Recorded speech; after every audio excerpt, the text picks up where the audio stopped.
When stories came into Instagram, that changed my whole game on my business on Instagram. It changed the whole game. So it really, I think that's what's catapulted us to from making multiple six figures into the $1 million mark was stories, honestly. Tell me Um, how. so you just get really, I mean, with stories, you just think, you know how they talk about, oh, you know this already, the no love trust factor, building that no like trust factor. I call it no love trust. So, Ooh, I so that like it. I like your KLT, tweak on it. thanks. You know, that KLT factor. So, it just builds that KLT factor like nothing else does. Wendy Porter, ladies and gentlemen, she is my guest for today, and she is talking about Instagram. So she was working full time, and then while she was working full time, she started a side hustle, which you will hear about, and she grew it to a lot of money really fast, and she did it by using Instagram. She used IG to do it all. And she's not talking about the same old be authentic, interact with other people to grow. She's giving us specific things on what she has done to grow multiple Instagram pages. One over 1 million, the other one a few 100,000. She manages a lot of Instagram pages. This girl knows what she's doing. Enjoy my interview with Miss Wendy Porter. Ever wonder how some people seem to get a ton of media coverage and you don't? Welcome to Become a Media Maven, where TV reporter, host, and news contributor Christina Nicholson shares years of media experience to help you get the media attention you and your business deserve. And now, to help you master your media coverage, Christina Nicholson. Wendy, thank you so much for joining me on the Become a Media Maven podcast. Thank you for having me, Christina. So tell me a little bit, I mean, obviously Instagram is your jam, but tell me a little bit about what you did before and how you started using Instagram to make money. Yes, I was actually in corporate America prior to opening my business. I was in corporate America for 15 years. My specialty was going into struggling offices and turning them around into multi-million dollar branches. Ooh, So that's what I did prior how did you to do opening my. that? I fell into that industry. It was the staffing industry. I think I was like maybe 20 years old and I got a job as a recruiter. And I was just like overly ambitious, if there's such a thing. But I was like really, I mean, just driven to do as much as I possibly could to get to the top. And you know how corporate America is, you have to like kind of climb up that corporate ladder. So I did that. And before I knew it, I was, running 3 different offices. And I just really like, I mean, I loved it at the time because it just gave me, I think, just the outlet that I needed for the creativity and sales and marketing and things like that. So it was really exciting. And then I just got kind of known in the staffing industry as someone who could, turn around struggling offices. So I would, be sent to different offices all over the country and kind of evaluate them to see what was wrong and why they weren't making money and just kind of redo the entire structure if I needed to sometimes. Sometimes it required, getting a whole new staff. Sometimes it required just tweaking some, things around their sales and marketing strategy that they weren't doing, well enough to turn the office around. So that's what I did for 15 years. It was very rewarding financially. But not so much like, on an emotional or spiritual level, which is what, kind of led me into wanting to build my own business. Okay, so then were you working full time and then you started like side hustling? I did. Yeah. I Okay, was and working. what did that look like? So I was working full time, 10, 12 hours a day. I have 3 kids. So 2 dogs. So I was juggling all of that. And I decided what happened was actually I went through cancer. And so through my journey of going through cancer, I was doing some self-discovery work and was at home recouping from 2 different surgeries for about 4.5 months. Wow. And yeah, and I just thought, God, there's got to be more to life than this. Prior to, finding out I had cancer, the whole way that I found out was because I had a massive like panic attack on the freeway, and it was obviously from stress. And I had to pull over and I thought I was having a heart attack. I contacted my doctor. They got me in for some tests, and that's how I found out I had cancer. And so I just thought, you know what?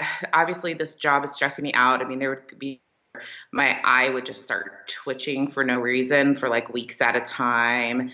And I didn't realize, when you're in the zone of like kind of living everyday life, you don't realize how stressed you are until you take some time to slow down, or until something slows you down. So that's kind of what happened to me. And so I was at home for about 4.5 months recouping. And I read a book by somebody called Chris Carr called Crazy Sexy Cancer Survivor. And that book kind of changed my entire perspective of how I was handling cancer.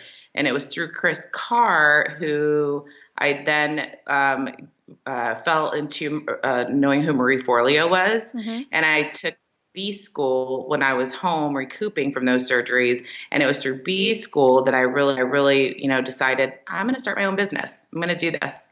And you know what? I had the ideas. I wrote them all down. Then I did what most of us do. I went back to work and I sat on my business idea for 3 more years because I let fear and self-sabotage completely take over. Oh my gosh. Okay, Yeah, hold on. Talk to me about that, because I feel like that is common, and people are yeah. probably, I know listeners for a fact are in that position right now. So for 3 years, you're hmm calling it fear and you're calling it self-sabotage, but in those 3 years, you did not call it that.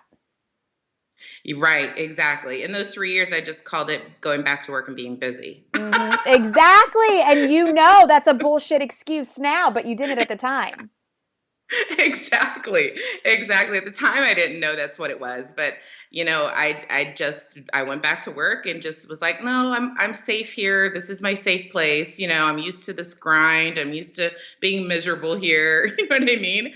I'm used to this, so this is where I'm gonna stay. It's just amazing, where you'll stay out of all in the name of comfort, and nobody wants to get out of their comfort zone, and I think that's what the scary part is.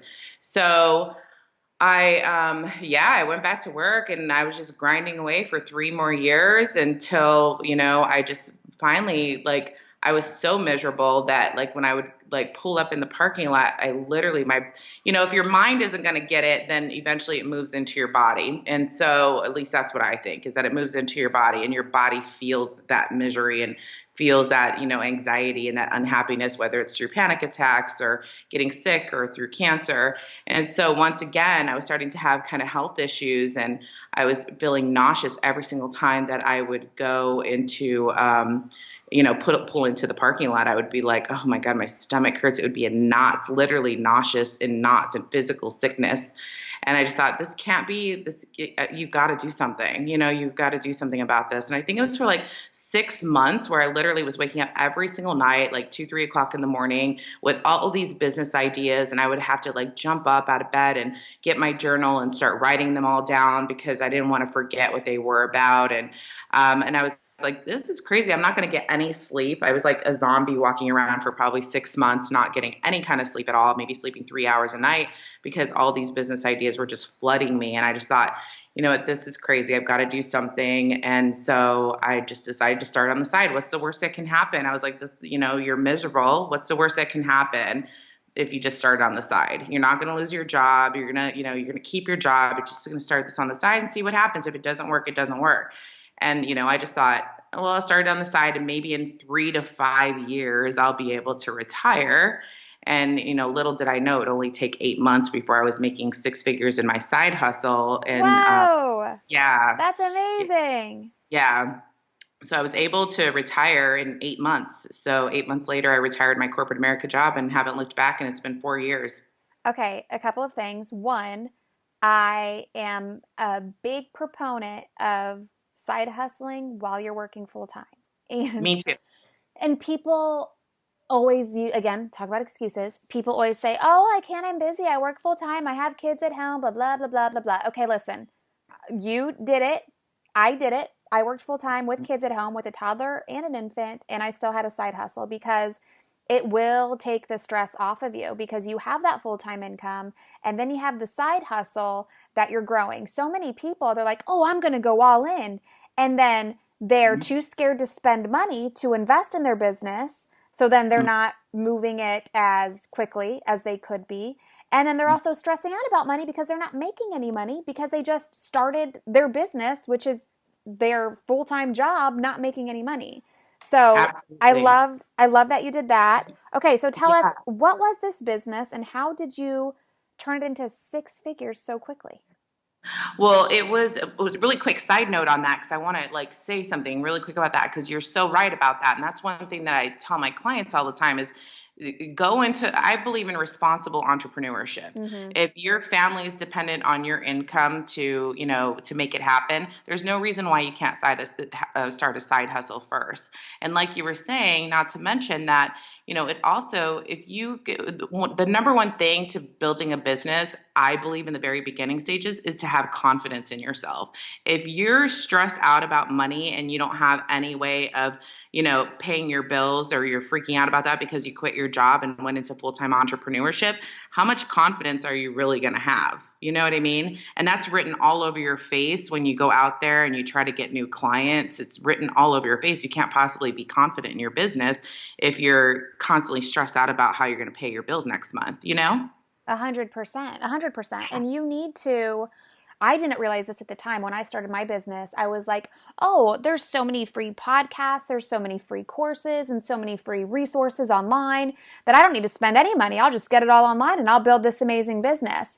Well, it comes to a point after doing that for a year or almost 2 years in my case, you need specific help. You need somebody who has been there and done that, who knows your specific situation, who knows about your specific industry, who knows about your specific current state, your goals, and how you're going to get there. Like, that free stuff is great, but it will only take you so far. So you need to eventually invest in somebody, take that shortcut, and you're not going to feel comfortable investing if you're wondering where the next dollar is going to come from every day. Absolutely, absolutely. And all that free stuff, really, what it is just I always like kind of equate it to like a puzzle piece that you're putting on the table. It's just like a piece of the puzzle, but you need somebody who's going to help you put all those pieces together. Otherwise, it's just a big mess on your table, and you're like, okay, I have this over there, that over there, but you have no clue how to put all those pieces together. That's a great analogy. So, That's a good yeah. one, Wendy. Okay, so now I'm dying to know the business. Now it's six figures in revenue. I like to talk about revenue and I like to talk about profit because Okay. there are people in business online who are doing $1 million in revenue, but their expenses are also $1 million and they're broke. So talk to So, me about the six figures yeah. and how you're making it and what you're keeping and what's an expense. Yeah, at this point in time, it was a one-person show, so it was just myself. Yep. And I was spending $0 in ads because I used Instagram and I learned how to use Instagram self-taught, how to use Instagram for marketing and sales. And so I spent no money on ads. I had my little expenses, like I think I had MailChimp at the time, Minor and expenses. like the minor expenses, maybe like I think MailChimp at the time. I started really, with MailChimp. I started with because I believe my mom is not from this country. She's from Mexico. So she's very frugal and she watches what she spends. So she's always kind of taught me to do the same thing. So one thing I didn't want to do was I didn't want to take all my income that I was making in my full-time job and invest it all into my company if I didn't know my company was going to be successful. So I am very frugal about how I spend money in my business, and I always have been, and just in life in general. And so yeah, I mean, it was the very basic expenses. So I mean, all that six figures was mine for the first year until I got an assistant who could help me with more of the tech type of things, because that's definitely not my strong suit. And so I did feel like it was time to invest into, a full-time virtual assistant who could help me with the tech related things. Perfect. Love it. And then what were you doing to actually make money? What was your career? Yeah, so I'm a coach. I'm a business coach. And so I was teaching women how to build businesses and how to be profitable in businesses. Also, I was teaching sales and marketing in businesses.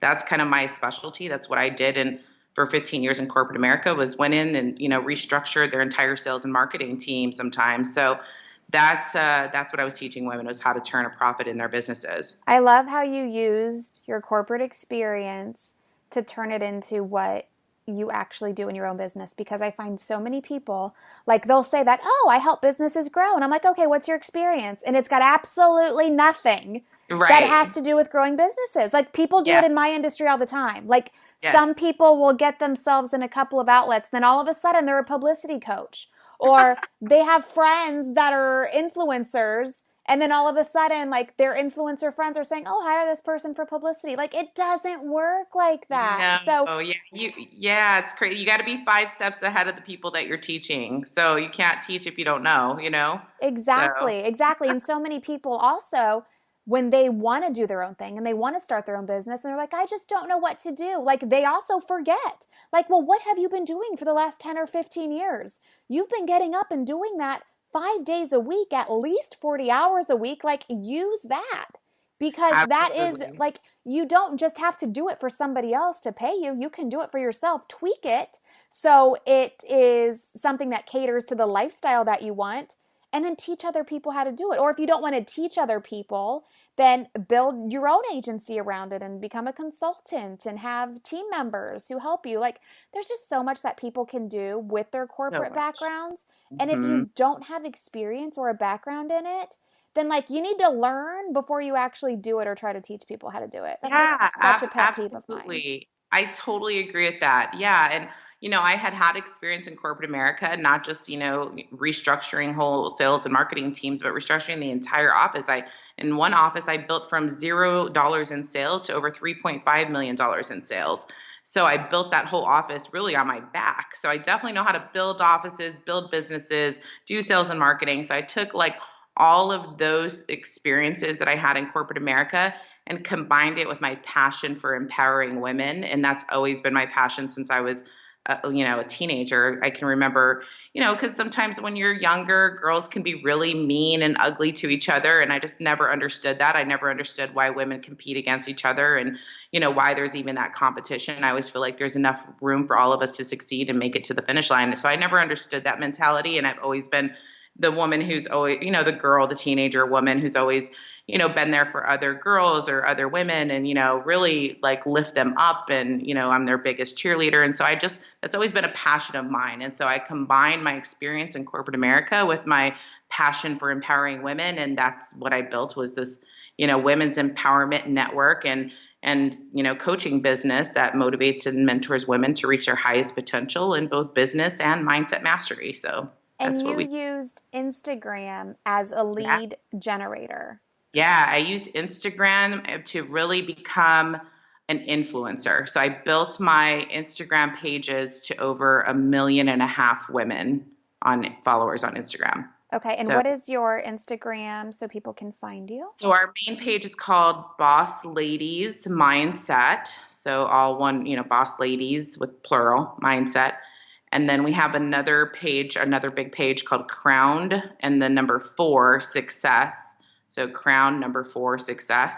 Those are our two big pages, but we also have the Girl Gang Confidential page. We also have Strong Women Are Beautiful page. So Why we've so got, many? yeah, we've got quite a few different pages on Instagram. Tell me why so many.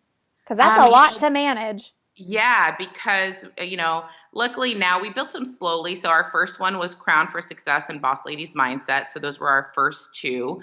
Boss Ladies Mindset was more around mindset. Crown for Success was more about building, more around business. So we kind of separated the two initially. And then we built the other two just as we went along. The Girl Gang Confidential and Strong Women Are Beautiful are just managed by two of our virtual assistants as well. Okay. So, we built them just because we could. I mean, there's not that many. At the time when I started Instagram 4.5 years ago, there really wasn't a lot of women type of pages that were about motivating women. There was a lot of male pages on Instagram, like, millionaire mafia type pages that were all like, with Mm-hmm. dark pictures and like, women on cars. And then Don't even. they'd have like a really motivating like quote on top of that. So it was just real tacky, I thought. And I was like, there's got to be something for women on here. There really wasn't a lot of pages that were catered to women. And so we were like one of the first pages out that were catered to women, where our colors were like more softer and, more empowering for women. And we didn't have women sitting on cars and things like that. So That's so ridiculous. I can't with that kind of like marketing with these men. I cannot yeah, even. exactly. So yeah, your audience, and your audience is not that. So that's Yeah, good. yeah. Call it the bro marketing, I think. So Yes, that is what it yeah. is. And Yeah, yeah. no, that was all there was though 4.5 years ago. That really it was it. There wasn't a lot of women pages that were catered to women business owners. And so we were, we took advantage of that space. We saw, the need for it, and we started building pages around it. And, all of our pages have at least, 50,000 followers or more. Yeah, that's amazing. And I like that like you said, the first thing is I wanted to be an influencer. And that's because like people think, oh, I want to be an influencer, so people send me free shit and I can just post pictures. Like that's not what Wendy's talking about, people. She is talking No. about, I want to be an influencer in the sense of I want to be known as the go-to person for this. Like Absolutely. if you want to do something in communications, you're looking at Oprah because Oprah's an influencer. If you want to do something in online business, you're looking at Gary Vee or Marie Forleo. Like they're influencers. They have built a personal brand. And that's what you wanted to do on Instagram. And that's what a lot of people want to do on Instagram, but it's tough. It's hard. It is. And everybody It is. tells you, oh, well, you just have to be your authentic self and you just need to interact with other people and then it'll just happen. Well, it's not that freaking easy. So tell us how you did it. There's definitely a lot of strategy behind it. So you mean I just don't have to post pictures and be my authentic self and interact with 10 people a day and leave 10 comments and that's it?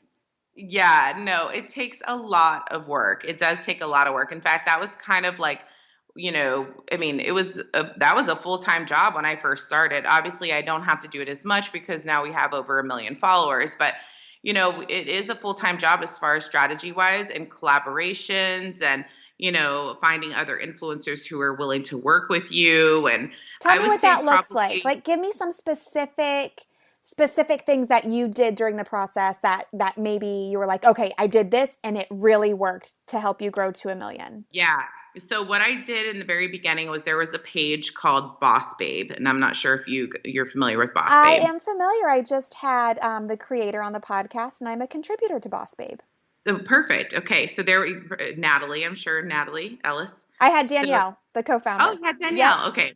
So back in the day, Boss Babe actually was founded by somebody named Alex Wolf. Mm-hmm. And she founded Boss Babe, and and they were very small at the time. And my page was pretty small. They were bigger than me, but still considered small for Instagram. And so they probably had maybe 250,000 followers. I think I might have had like 75,000 followers at the time. Which is still a lot.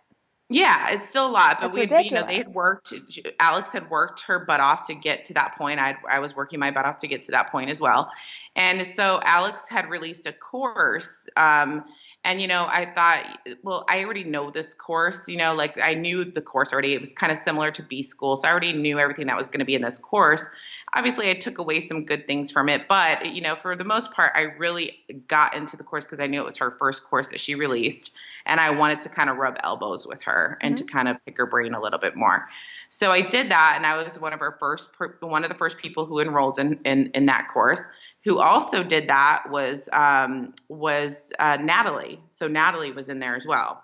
So she did that as well, one of the co-founders of Boss Babe now. So she was in that course as well. So we all used to talk together on WhatsApp and get to know each other. So I got to know Alex, I got to know Natalie. And so that led into some really great collaborations with Boss Babe, one of which, Alex, I was able to interview her. And, when I interviewed her for one of our shows, she, obviously posted it all over her social media. I posted it on mine. So that brought a lot of their followers over to me.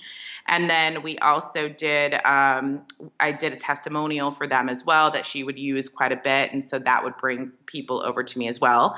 And then about a year later, Natalie was, I can't remember what she came on as Boss Babe, but I think she might have been the vice president of Boss Babe or something like that.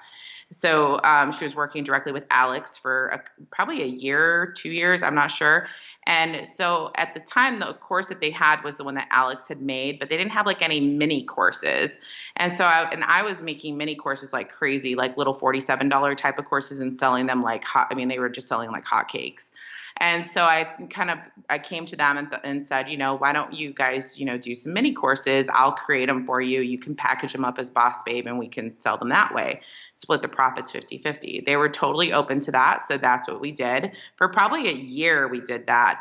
And so that was a great collaboration that really helped me grow because they were promoting it to their email list. They were selling it to their people. I was selling it to my people, and we would just split the profits of those small e-courses by 50-50. So we did that for probably about a year. And that was a great collaboration for me and for them, obviously, because they, at the time they weren't creating e-courses. So it kind of worked out. And then we just decided, obviously I decided to kind of go a different route. They decided to go a different route. And we did like a meetup together in San Francisco as well with our audiences, combined with our audiences. But we still talk. We're still talking to each other and, kind of business related type of things, but we don't collaborate anymore. But that was the thing that we did for like the first 2 years when we started Instagram.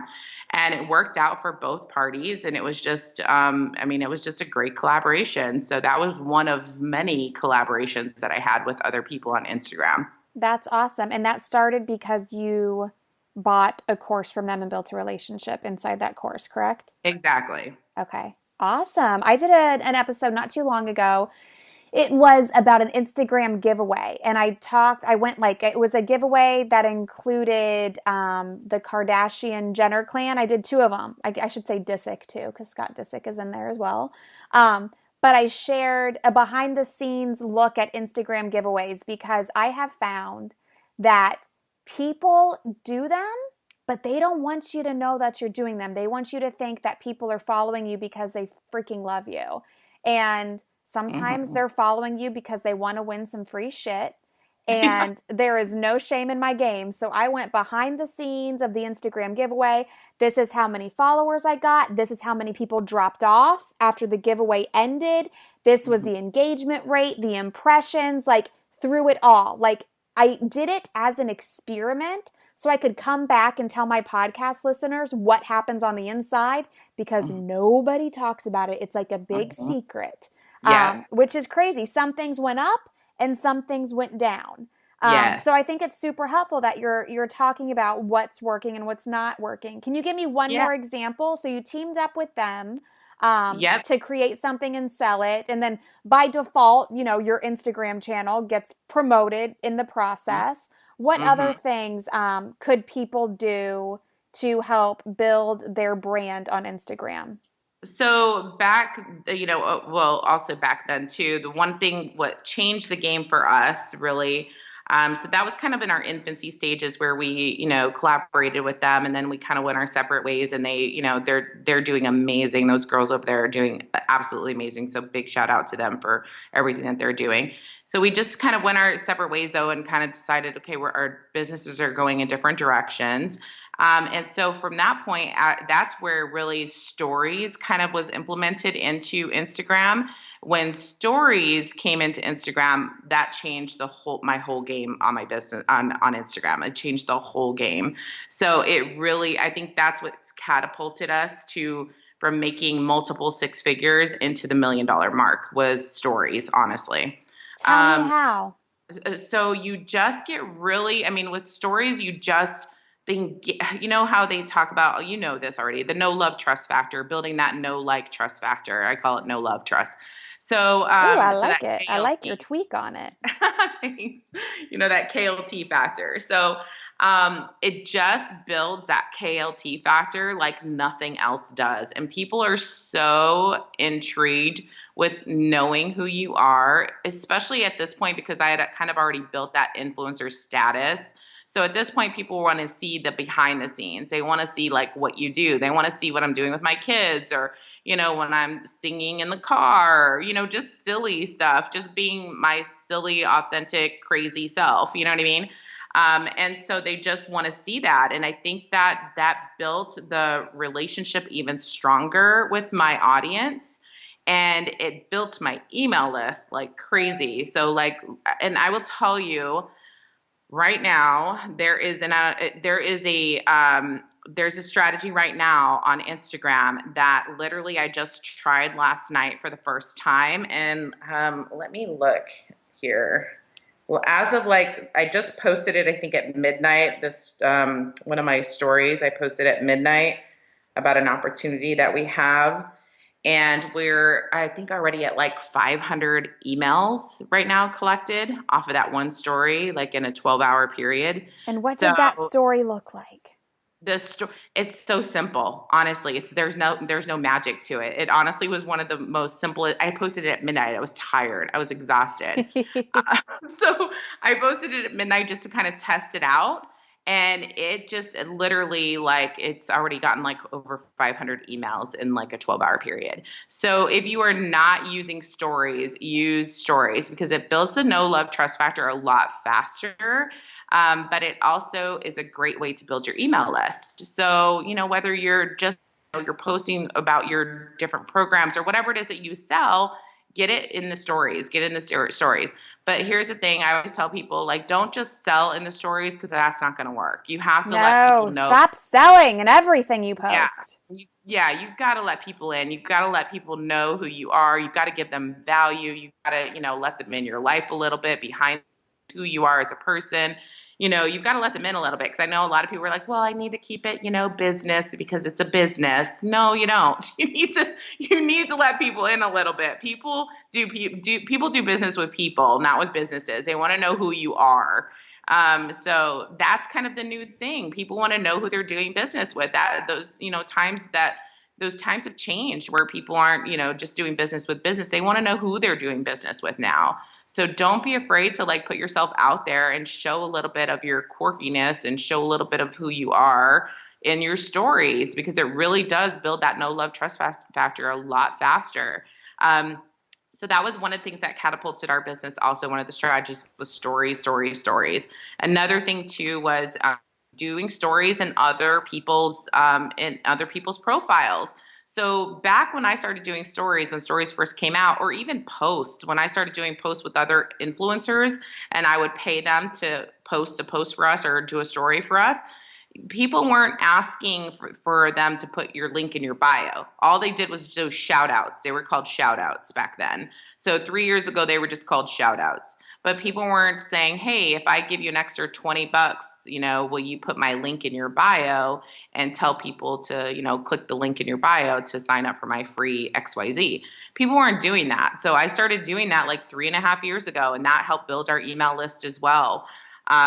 Doing also when in the stories, if you're paying an influencer to, promo a story, tell them that you want the link in the bio.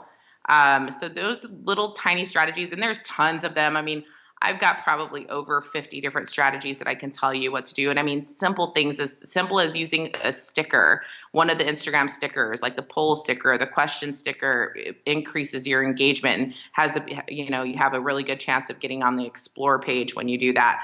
Video is always one of the first things that you see on the explore page. It's hardly ever post anymore. So if you go to the top post or in the recent posts, in every hashtag, you're always going to see a video at the very top. So doing video is always better than posting just a regular post. So there's tons of little things like that you like. If you don't know, then you don't know, but there's so many different things that you can do on Instagram to boost your engagement and to build your email list. And it's absolutely free, but you got to know how to do them. So, and really it's trial and error. You test, and you see what works, you see what doesn't work, and you go from there. So when you're talking about using video, are you using videos in your stories? Because like in stories, you could make like graphics in Canva and put them up there? You do both? I do both. And yes. When do you choose to use like a video? Like, because sometimes, I'll flip through and sometimes, it's a person looking at their phone and they're talking and it's boring. And then, sometimes maybe the graphic isn't like, it's not grabbing my attention because it's not a video. So when you use video, how do you use it strategically? And then when you use graphics, how do you use those strategically? I toggle between both of them. I don't even know that there's anything strategic that I do with the videos. I just kind of like toggle between both. We use both. So there will be some video of me talking, but when I always suggest like if you're talking and you're doing a video yourself, make sure you're using captions in that video as well. Otherwise, people lose interest. When there's captions, it pulls people in. So you've got it, your video, you're talking about your program, or you're doing, you're giving value. You're also, also need to have captions in your video too. So on every, if you're putting up a 2-minute video, it's got to have captions all the way through it, just because otherwise people lose interest and will just kind of, skim through it really quick. So that's one way, that's one strategy that you do with video, is you're always putting captions in there. And then if you're doing just graphics, use gifs, however you call them. Gifs, is that what they're Yeah. called? Use gifs. Use gifs, definitely, because those pull people in more and just get people, I don't know, and also use those question polls, the stickers that Instagram has. When you use the things that Instagram has, it kind of like it boosts you in the algorithm because they like that you're using their things. So use those. Also use the hashtag sticker. There's a hashtag sticker in there too that you can use too. Use their GIFs, use their hashtag stickers, use their polls, use their questions. Do those things because it'll pull more people in.